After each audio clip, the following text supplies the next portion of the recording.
Selamat datang. Hari ini kita akan membedah salah satu kastil paling ikonik di dunia, Kastil Bran.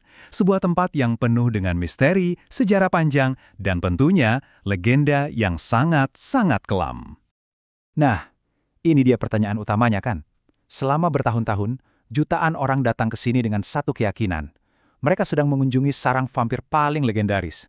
Tapi, apa benar begitu? Yuk, kita cari tahu bareng-bareng. Oke, kita mulai dari legenda yang semua orang tahu, sosok Count Dracula yang begitu menakutkan, seorang bangsawan vampir yang tinggal di kastil megah di puncak tebing Transylvania.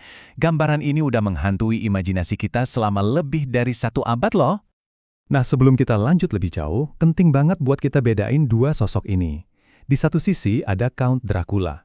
Ingat ya, dia ini murni karakter fiksi dari novelnya Bram Stoker. Di sisi lain ada Vlad III, atau Vlad si Penyula. Dia ini tokoh sejarah asli, pangeran dari Wallachia yang jadi inspirasi di balik karakter Dracula. Sering banget ketukar, padahal beda banget. Oke, sekarang kita lupain dulu vampirnya. Mari kita kenalan sama orang aslinya.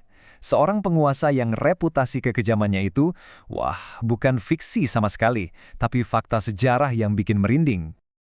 Coba lihat angka ini. Ini bukan sembarang angka, ini adalah perkiraan jumlah mayat di hutan sulaan milik Vlad. Itu adalah taktik brutalnya buat bikin musuh-musuhnya, terutama Kesultanan Utsmaniyah, lari ketakutan. Bisa kebayang nggak sih pemandangan mengerikan kayak gitu? Yap, metode Vlad ini emang efektif banget buat menebar teror. Dia itu bukan cuma membunuh, tapi seolah-olah menikmati prosesnya.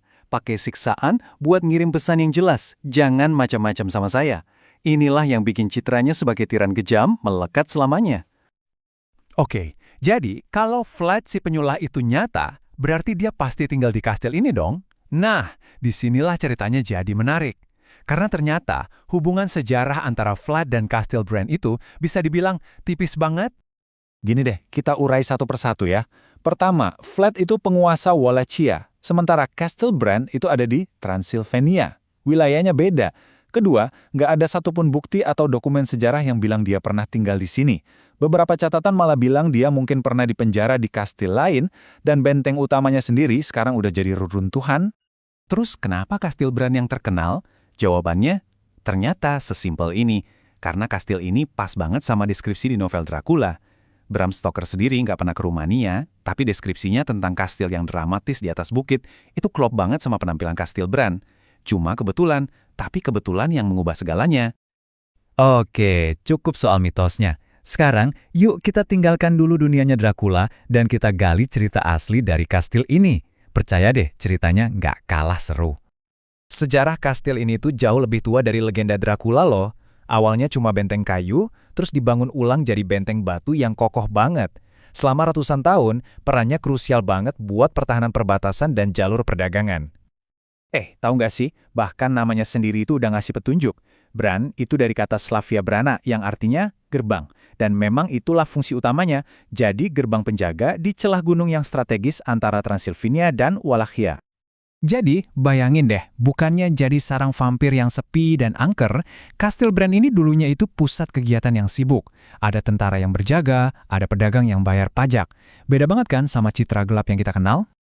Dan sekarang, kita masuk ke babak paling penting dalam sejarah nyata kastil ini. Kita akan kenalan dengan sosok yang benar-benar menyebut Kastil Bran sebagai rumahnya, Ratu Marie dari Rumania. Ratu Marie yang notabene adalah cucu Ratu Victoria dari Inggris, benar-benar jatuh cinta sama kastil ini. Dia mengubah benteng yang tadinya dingin dan kaku, jadi rumah yang hangat dan penuh seni. Putrinya, Putri Ileana, bahkan mengubahnya jadi rumah sakit selama Perang Dunia Kedua. Ini cerita yang sangat berbeda kan? Cerita tentang cinta dan penyembuhan, bukan ketakutan dan darah.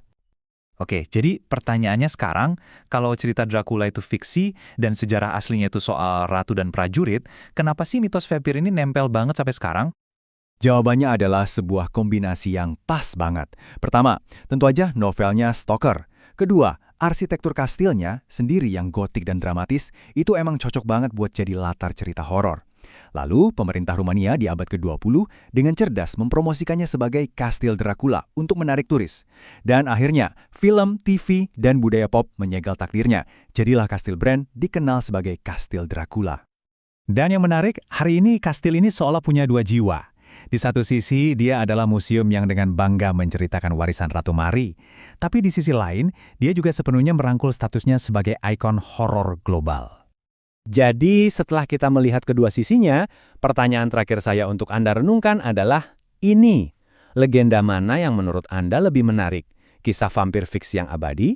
Atau kisah nyata seorang ratu yang mengubah benteng perang menjadi rumah yang penuh cinta? Jawabannya, saya serahkan pada Anda.